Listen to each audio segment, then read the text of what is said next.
தேவனுக்கே மகிமை உண்டாவதாக. எனக்கு அன்பான தேவ ஜனமே, இன்று நம்முடைய வாழ்க்கையிலே நாம் அநேகர் நம்மை தாழ்த்தி கொண்டு நாம் போய்கொண்டிருக்கிறோம். நாம் ஒன்றும் இல்லை என்று சொல்லி நாம் எண்ணிக்கொண்டிருக்கிறவர்களாக இருக்கிறோம்.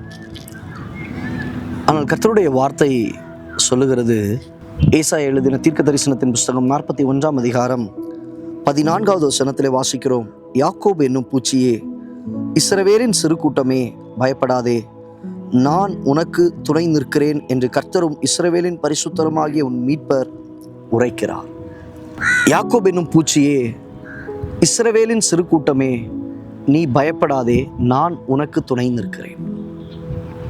இன்றைக்கு நம்முடைய வாழ்க்கைகள் ஒரு பூச்சியை போல அது காணப்படுகிறது. ஒரு சிறு கூட்டத்தை போல நாம் காணப்படுகிறோம். ஆனால் வார்த்தை சொல்லுகிறது, நீ பூச்சி அல்ல தேவ பிள்ளையே.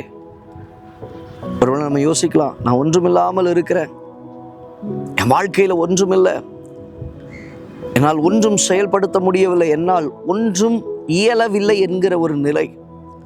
ஒரு காரியத்தை அச்சீவ் பண்ணணும்னு நினைக்கிறேன், என்னால் அச்சீவ் பண்ண முடியல. என் ஆஃபீஸில் மற்றவர்களால் நான் தாழ்த்தப்பட்டு கொண்டு இருக்கிற ஒரு பூச்சியை போல இருக்கிறேன். வேலை ஸ்தலத்தில் என்னை அநேகர் ஒன்றுமில்லாமல் என்னை இருத்தி கொண்டு இருக்கிறார்கள். ஆண்டவருடைய வாக்குத்தத்தம் என்ன தெரியுமா? இஸ்ரவேலே, உன்னை நான் மணலத்தனையாய் ஆசீர்வதிப்பேன். நீ சிறு கூட்டம் அல்ல, உன்னை மணலத்தனையாய் நான் ஆசீர்வதிப்பேன். நாம் ஒரு பூச்சி அல்ல, நாம் சிறு கூட்டம் அல்ல. தேவனாகிய கர்த்தர் நம்மை பெருங்கூட்டமாக நாம் ஒரு பெரிய மனிதர்களாக கர்த்தர் நம்மை நிறுத்துகிறார். பூச்சியை போல நம்ம உணர்ந்து சொல்லுகிறோம். அநேக நேரத்தில் கிதியோன் சொன்னான், ஆண்டவரே, என்னுடைய கோத்திரத்தில் நான் மிகவும் எளியவன். தாவீது சொல்லுகிறான், இந்த தெள்ளு பூச்சியேயா. இன்னைக்கு நம்ம வாழ்க்கை மற்றவர்களுக்கு முன்பாக ஒரு தெள்ளு பூச்சியை போல காணப்படுகிறோம். மற்றவர்களுக்கு முன்பாக என் குடும்பத்தில் நான் ரொம்ப எளியவங்க, நான் ரொம்ப சின்னவன், எல்லாராலும் அற்பமாக எண்ணப்படுகிறேன். ஒரு பூச்சியை பார்த்துட்டா என்ன பண்ணுவோம்? காலை போட்டு மிதிச்சிருவோம். ஒரு பூச்சியை பார்த்துட்டா என்ன செய்கிறோம்? அதை கொன்று போடுகிறோம், அல்லது அதை உதறி விடுகிறோம், தட்டி விடுகிறோம். இதுதான் இன்னைக்கு அநேகருடைய வாழ்க்கையின் நிலைகள். அது ஒருவேளை உங்களை படிப்பின் ஸ்தானமாக இருக்கலாம், வேலையின் ஸ்தலமாக இருக்கலாம், உங்கள் குடும்ப வாழ்க்கையில் இருக்கலாம், உங்கள் குடும்ப உறவினர்கள் மத்தியிலே அற்பமாய் எண்ணப்படுகிற ஒரு நிலையில் இருக்கலாம். சோர்ந்து போகாதீங்க, கவலைப்படாதீங்க.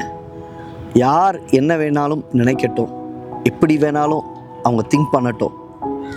பூச்சியே, உன்னை நான் பெருங்கூட்டமாய் எடுப்பித்து கட்டுவேன். உன்னை எல்லாருக்கும் முன்பாக நான் தூக்கி நிறுத்துவேன். நீ பூச்சி அல்ல, நீ சிறு கூட்டம் அல்ல, மணலத்தனையாய் உன்னை ஆசீர்வதிப்பேன் என்று ஆண்டவர் சொல்லியிருக்கிறார்ல. கர்த்தர் உன்னை ஆசீர்வதிப்பார். கர்த்தர் உன்னை தூக்கி நிறுத்துவார். சகல ஜனங்களுக்கு முன்பாக, கோத்திரங்களுக்கு முன்பாக, குடும்பங்களுக்கு முன்பாக, நண்பர்களுக்கு முன்பாக தேவனாகிய கர்த்தர் உங்களை ஆசீர்வதித்து நிறுத்துகிறதை உங்கள் கண்கள் காண கர்த்தர் உதவி செய்வார். ஆண்டவர் சொல்லுகிறார், நான் உனக்கு துணை நிற்கிறேன். தேவனாகிய கர்த்தர் உனக்கு துணையாய் இருந்து உன்னை நடத்துவாராக. கண்களை மூடி ஜெபிக்கலாமா? நல்ல தகப்பனே, இந்த வார்த்தைகளை கேட்டுக்கொண்டு இருக்கிற உடைய பிள்ளைகளுடைய வாழ்க்கை, நான் ஒன்றுமில்லை, என் வாழ்க்கை இப்படிப்பட்டது, நான் சிறு பூச்சி என்று சொல்லுகிற இடத்தில் தேவனுடைய கிருபை அவர்களோடு தங்கியிருந்து, நீ தெள்ளு பூச்சி அல்ல, நீ எளியவன் அல்ல, நான் உன்னை உயர்த்தி நிறுத்துவேன் என்கிற வார்த்தைகள் உடைய பிள்ளைகளுக்கு நேராய் கடந்து செல்லட்டும்.